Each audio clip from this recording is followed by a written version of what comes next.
C'est bon. Bonjour, bienvenue à ceux qui nous rejoignent pour cette session. Si jamais il vous est déjà arrivé de vous sentir submergé par les mails, les réunions, j'en passe, eh bien Samuel, il a la solution pour vous. Ça s'appelle le Second Brain. C'est une méthode d'organisation et il va nous expliquer pourquoi et comment ça peut changer votre vie. Merci d'accueillir Samuel Naït.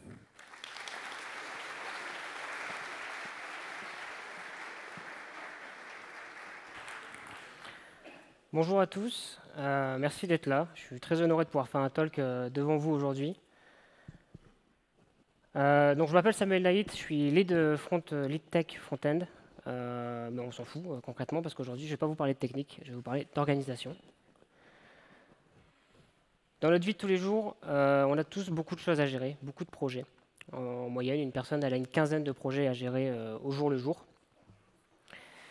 Et on vit dans un monde qui est surchargé d'informations. On reçoit beaucoup de notifications, beaucoup de mails. Sur les réseaux sociaux, on a énormément de choses à voir. Ce qui fait qu'on a toujours des sources d'inspiration, toujours des nouvelles idées et des nouvelles notes à prendre dans notre vie de tous les jours. Et c'est très difficile de s'organiser dans un monde comme ça, qui est tout le temps où on est spammé d'informations, on a de la surcharge mentale en continu. Et c'est pour ça qu'aujourd'hui, je vais vous parler du Second Brain. Donc le Second Brain, c'est une méthodologie qui a été fondée par Tiago Forte. Il l'a défini comme une méthode pour organiser votre vie digitale. Donc nous, pour notre bien-être à tous, on va dire numérique, parce que digital, c'est avec les doigts. Et qui permet donc de débloquer son potentiel créatif.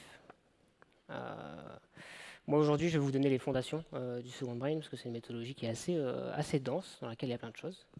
Et au programme, aujourd'hui, on va voir ce que c'est, d'abord. À quoi ça sert? Allez, on y arrive. Allez, hop. Comment on va l'appliquer dans notre vie de tous les jours? Les outils qui sont disponibles. Et enfin, je vais mêler un peu de tout ça avec mon retour d'expérience, évidemment. À quoi ça ressemble concrètement? Ça ressemble pas à grand-chose. Donc j'ai mis différents exemples, mais on voit que les outils, ils ont un peu rien à voir entre eux, dans le sens... Enfin, c'est normal puisque le Second Brain, c'est pas un outil, c'est pas un logiciel, c'est pas un site, c'est une méthodologie. Ce que ça veut dire, c'est que le support, vous pouvez utiliser ce que vous voulez. Concrètement, vous pourrez utiliser un papier à un crayon ou un logiciel de gestion de projet ou même vos documents texte sur votre Explorer Windows, peu importe. Ce qui compte, c'est la méthodologie. Et aujourd'hui, je vais vous donner les fondations. Les fondations du Second Brain, c'est deux grandes parties. La première grande partie, pas du tout. J'ai sauté complètement une partie, donc c'est pas grave. Ça sert à quoi le Second Brain donc? Ça sert à construire sa base de connaissances personnelles. Dans le développement personnel, il y a un gros pan qui s'appelle le Personal Knowledge Management, donc c'est les bases de connaissances personnelles.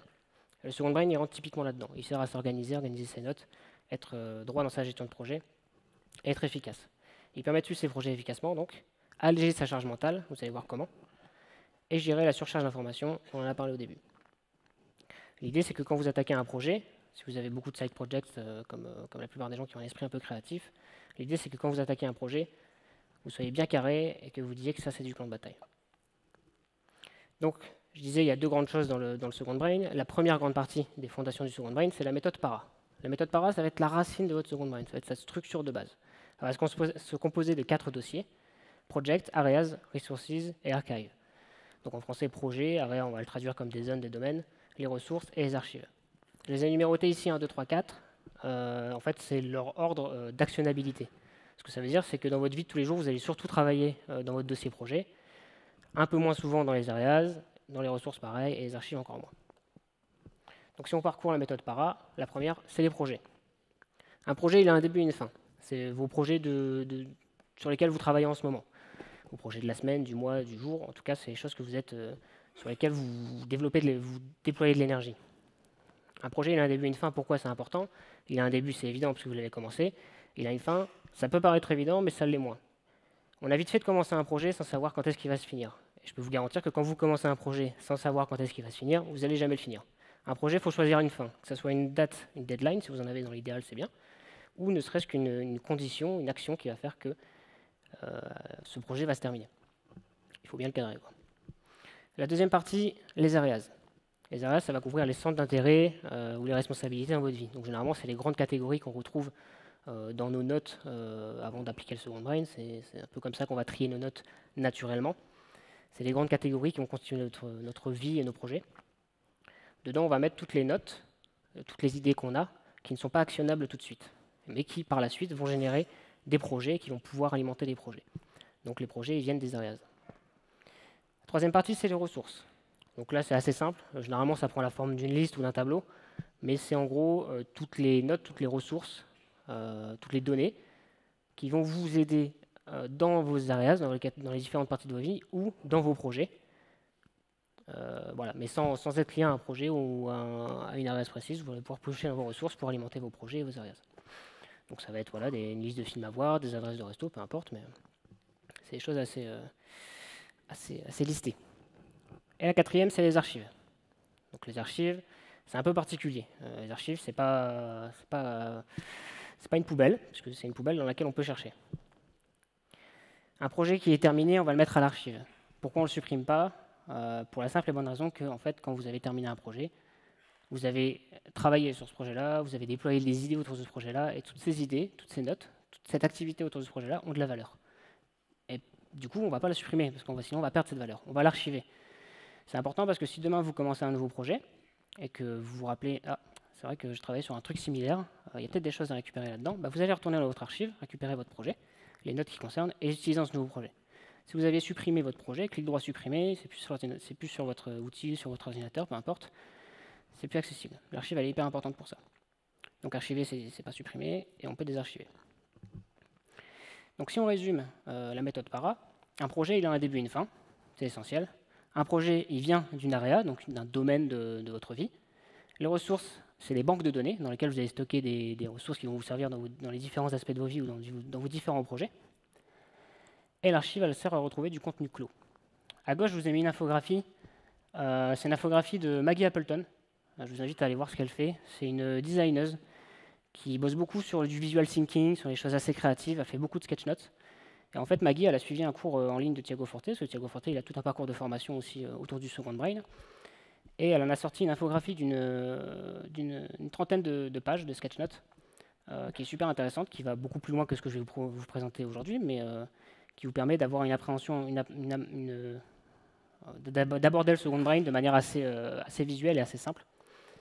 Donc je vous conseille vivement d'aller voir ce qu'elle a fait. Donc maintenant qu'on a parlé du para, la deuxième grande partie des fondations du second brain, c'est le système code.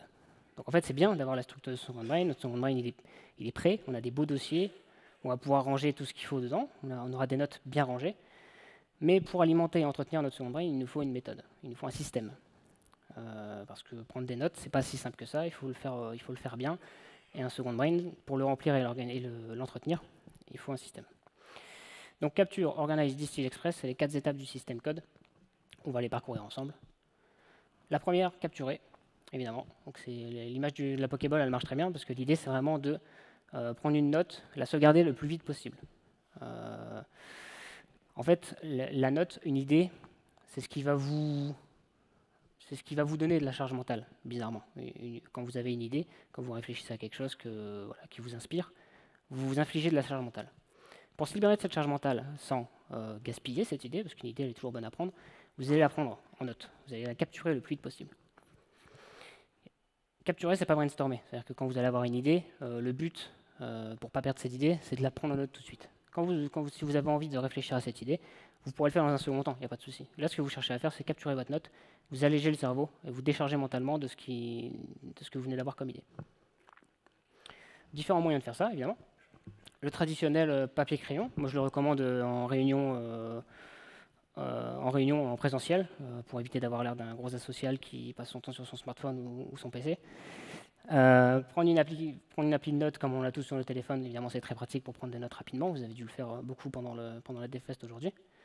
Le magnétophone, si comme moi vous conduisez beaucoup, moi je fais 40 000 km par an, je suis beaucoup sur la route, et du coup c'est très pratique d'avoir une application magnétophone pour prendre une idée, parce que sinon j'ai vite fait de faire un projet se prendre un platane dans mon second brain, et c'est pas ouf. Si vous êtes dans un domaine un peu plus visuel, les photos et les captures d'écran, ça marche très bien. Voilà. Et les favoris, évidemment, les favoris, et highlighter.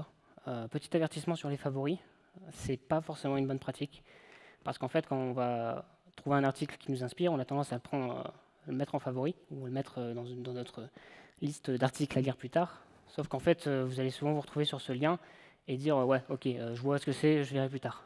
En fait, moi, ce que je recommande, c'est plutôt d'aller sur cet article, de prendre le contenu de l'article, quitte au pire à faire un CTRL A, un CTRL-C, CTRL-V dans votre application de notes. Mais en tout cas, sauvegarder le contenu de cette note pour pouvoir le travailler. Et mentalement, vous verrez que ça permet au cerveau de se projeter beaucoup plus facilement sur l'idée que doit refléter cet article. La deuxième étape, c'est Organize. Donc là, en fait, la première étape, ce que je n'ai pas dit, c'est que vous avez capturé votre note, mais elle n'est pas encore dans votre second brain. Vous l'avez capturée sur une application de notes, sur un support qui est dédié, dans un process dédié, mais vous ne l'avez pas encore fait rentrer dans votre second brain. L'Organize, c'est là où vous allez rentrer dans le second brain. C'est votre point d'entrée vers votre second brain.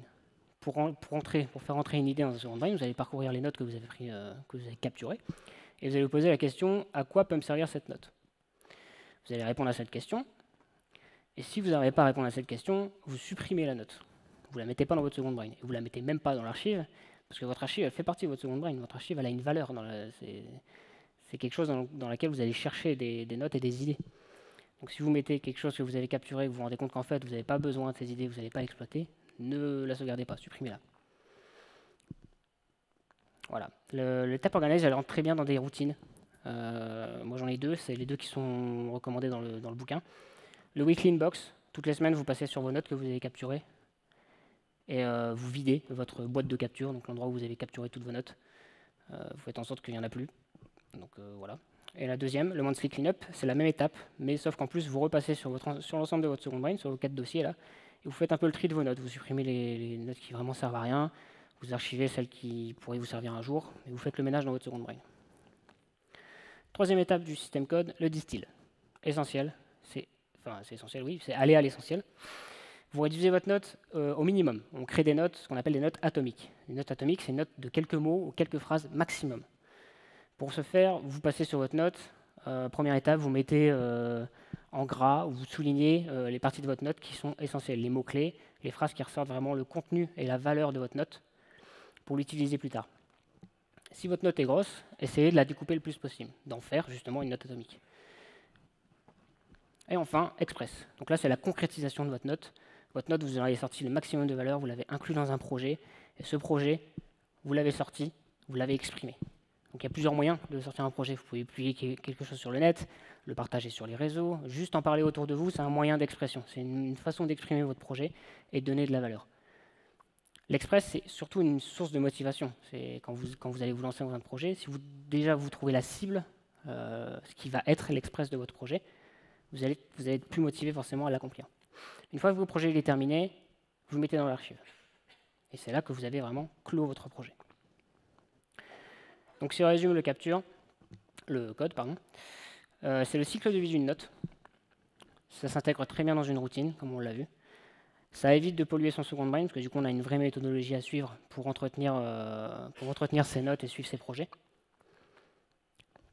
Voilà. On va parler un petit peu des outils. Les outils, il y en a plein. Moi, je vais vous en recommander deux qui se prêtent très bien à la gestion du second brain. Notion, vous devez pour la plupart déjà le connaître, c'est assez populaire. C'est un outil on va ranger ça dans la case outils de gestion de projet, même si c'est un peu une case où on peut mettre un peu de tout. C'est très bien pour commencer votre premier second brain, moi je le recommande. Il est accessible partout, une version web, des clients lourds pour chaque système d'exploitation, des applis mobiles. Il est très malléable, il est plutôt personnalisable pour un outil gratuit. Et il permet vraiment de mettre vos idées en forme comme vous le voulez, peu importe votre domaine d'activité, que vous soyez dans la pub, dans la tech, peu importe, vous allez y trouver votre compte sur Notion. Donc je recommande grandement, si vous n'êtes pas fixé à un outil, un logiciel ou une appli pour l'instant, essayez Notion pour démarrer votre second brain, ça va se faire très naturellement. Si vous travaillez dans un métier très tech, ou que vous souhaitez aller plus loin dans votre second brain au fil des semaines, des mois, Obsidian, c'est une très bonne V2 entre guillemets pour passer sur un second brain plus élaboré. C'est un peu plus obscur. Il n'a pas de version web Obsidian. Il n'a que des clients lourds et des applis mobiles. Il n'a pas de synchronisation par défaut, à moins de prendre un abonnement qui est payant ou de configurer un plugin pour ça. Par contre, il a une communauté de développeurs qui ont fait des plugins pour absolument tout. Il permet de faire des réseaux de notes avec des liens entre elles très élaborés. Donc quand vous commencez à avoir un second brain bien rempli et que vous travaillez dans les domaines techniques où vous allez faire des recherches sur plein de sujets qui se croisent, vous allez avoir un second brain qui commence à avoir 400, 500, 1000, 2000 notes. Là, c'est bien de passer sur un outil comme Obsidian qui est plus adapté pour traiter les données en masse. Mais encore une fois, c'est un outil qui demande beaucoup de configuration. Voilà. Ce qu'il faut retenir du Second Brain, c'est que c'est très personnel. Vous allez pouvoir faire votre Second Brain sur absolument n'importe quel outil, que ce soit une application de notes que vous avez sur votre téléphone, Notion. Il y en a même qui font leur Second Brain sur Pinterest, puisque si vous travaillez dans des trucs un peu plus visuels, un peu plus imagés. Tout ce que vous voulez, même un explorateur Windows, incarner un crayon, c'est un très bon moyen de faire un Second Brain. Donc n'hésitez pas à choisir l'outil dans lequel vous êtes le plus confortable. Ce qu'il faut retenir, c'est que le Second Brain, c'est votre espace mental, c'est votre zone de confort. Vous avez besoin que votre Second Brain soit cocoon, il soit accueillant, que vous aimez y aller pour entretenir vos projets et organiser vos idées à l'intérieur. Donc essayez de choisir un outil qui vous convient le mieux et dans lequel vous vous sentez bien et que vous avez envie d'entretenir au fil du temps. Je vous mets quelques refs pour terminer. J'essaie de respecter le timing et je suis bien dedans, donc c'est cool. Donc quelques refs, Thiago Forte, on en a parlé, c'est le fondateur du Second Brain. Il a une chaîne YouTube sur laquelle il explique plein de choses à propos du Second Brain, où il va plus loin que ce qu'il y a dans son bouquin. Donc je vous invite à aller voir ce qu'il fait. Maggie Appleton, j'en ai parlé brièvement tout à l'heure. J'ai mis un lien vers le bouquin, je vous invite fortement à l'acheter évidemment, sinon j'en parlerai pas. Il est en anglais, mais il est assez accessible, même si vous n'êtes pas forcément très lecture anglaise. Il est assez facile à aborder, il n'y a pas de termes techniques, il n'y a rien de très élaboré. Et enfin, Ali Abdaal, j'en ai pas parlé. Ali Abdaal, c'est un entrepreneur anglophone qui est très inspirant. Il parle beaucoup de productivité, de développement personnel. Il parle beaucoup de ses activités professionnelles, puisqu'il a beaucoup de business à côté de son métier principal de médecin. Et il est très good vibes. Voilà, on a envie que c'est le genre de mec, quand on l'écoute parler, on a envie qu'il vienne nous raconter une histoire pour nous endormir le soir. Donc je vous invite à aller voir ce qu'il fait. Voilà, j'ai fait le tour de mon sujet. Si vous avez des questions, n'hésitez pas. Je vous invite à faire un petit retour sur Open Feedback. C'est la première fois que je fais un talk dans le grand bain comme ça, donc j'espère avoir quelques retours de votre part. Et je vous remercie de m'avoir écouté.